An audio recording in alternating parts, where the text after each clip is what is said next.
Ennyingo eyanamwemu mu ssemateeka w'eggwanga ewa buli muntu eddembe ery'okufuna amawulire n'okumanya ebikwata mu nsonda zonna eza gavumenti okuggyako ago ag'ebyokwerinda agasobola okutabangula eggwanga oba n'ago agattata n'ekitiibwa ky'eggwanga wamu n'agakwata ku bulamu bw'abantu obw'ekyama. Wabula ennyingo eno ezza etyoboolwa olw'okuzibiikiriza amawulire okutuuka ku bannansi era mu 2005 Paalamenti kyeva yayisa etteeka erya Access to Information Act liyambeko okuluŋŋamya ennyingo eyanamwemu eya ssemateeka n'okulambika abakozi ba gavumenti nti balina obuvunaanyizibwa okuwa buli munnansi amawulire g'aba yeetaaga okumanya ku buli kitongole kya gavumenti, okuwa abantu obuyinza okulondoola ensaasaanya y'ensimbi zaabwe mu bitongole bya gavumenti n'okuteekawo obwerufu mu bakozi ba gavumenti. Edward Ssekyewa munnamawulire era emirundi mingi yeeyambisizza etteeka lino okulondoola ensimbi z'ebitongole eby'enjawulo, naye ababeera babivunaanyizibwako bazze tebamuwa kyayagala. Waliwo amawulire go ebintu by'okwata ku kinyusi, waliwo w'okwata nga ne bagaana ne bagamba tetujja bikuwa ne bakuwa ensonga obyagaza kiggwani biki. David Musiri muyizi ku ssettendekero wa Makerere era mu kalulu akawedde yeeyambisa etteeka lino n'awandiikira akakiiko k'ebyokulonda ng'ayagala kamuwe fayiro ey'omu ku baali bavuganya ku bwa pulezidenti mu kalulu ako, Yoweri Kaguta Tibuhaburwa Museveni. Wabula Musiri yali asiiwa nsano ku mazzi kubanga n'okutuusa kati tayanukulwanga. Nali ndowooza nti constitution yaffe ekyalimu omuzinzi era esobola okukozesebwa buli munnayuganda yenna. Wano tewaliwo access to information. Osobola okuaccessinga information ku bantu abamu naye ku bantu abamu tebikola.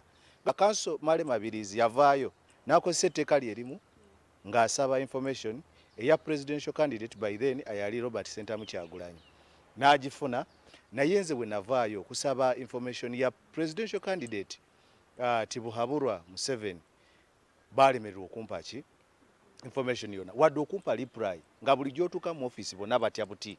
Ennyingo namba 16 mu tteeka lya Access to Information abakulira ebitongole bya gavumenti baweebwa ennaku 21 okuwa amawulire agabeera gasabiddwa oba okuwa ensonga mu buwandiike lwaki amawulire tegagenda kuweebwa. Singa ebiwandiiko bibeera bingi, etteeka lyongezaayo ennaku endala ezitasukka 21. Singa omugatte ennaku ezo ziggwako, omuntu eyasaba amawulire gano etteeka limuwa ebbeetu okwekubira endulu mu kkooti yeewaliriza abakulira ebitongole bya gavumenti okwasanguza amawulire ago. Nti tewali nnyo weekubira ndulu mu ngeri y'obwangu kuba process gye bateekawo gy'oyinza okwekubiramu endulu mpanvu ddala. Abantu ba bulijjo bannamawulire n'abalala bakozesezza ku tteeka lino emirundi egisinga bawunzise bagenze mu kkooti nayo si nnyangu. Nga reports ezimu zetusaba mu kitongole nga NEMA engeri gyegabamu wetlands nabasaba reports naye up to nakati netugenda era tukyali mu wesijja kukyogerako nnyo kubanga gusomesa guli mu kkooti gukyali mu kkooti naye nga baagaana. Emengo bwe twatuuka eyo nga n'omulamuzi atya buti fayiro. In fact ebigambo ebyasooka nga bigamba naye onoonya ki mwana wange onoonya ki, bino ensonga nga nkulu nnyo. Nti abantu abulijjo abatali mu offices ezo bateebereza nti bingi ebibakwekeddwako batamanyi era obwesige mu gavumenti abantu balina butono nnyo olw'embeera ey'okubeerawo n'omuwaatwa omunene wakati w'abo abalina bye balina okumanya nabo bennyini abalina okubimanya nga tebabitegeerezebwako ate nga wala kirabika tewali n'avunaanyizibwa.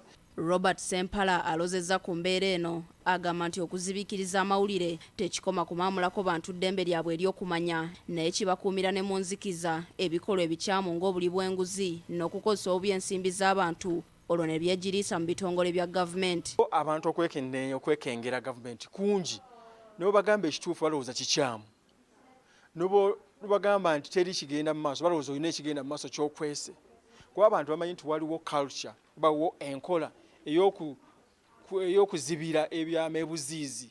Minisita omubeezi w'ebyamawulire Joyce Nabosa Ssebuggwawo ategeezezza nti bagenda kwetereza ddembe lya buli muntu okumanya ki ekigenda mu maaso era oluusi information eno bwetevaayo bulungi abantu tebamanya tebategeera era kivaamu n'okozesa obubi. Gilbert Sendugwa ssenkulu w'ekitongole ki African Freedom of Information Center alaze wa weetaagisa okutereeza bannansi bafune okumanyisibwa okutaliimu makoona. Tulina okulaba nti buli Munnayuganda, buli muntu yenna mu Africa asobola kufuna amawulire okuva mu gavumenti zaabwe.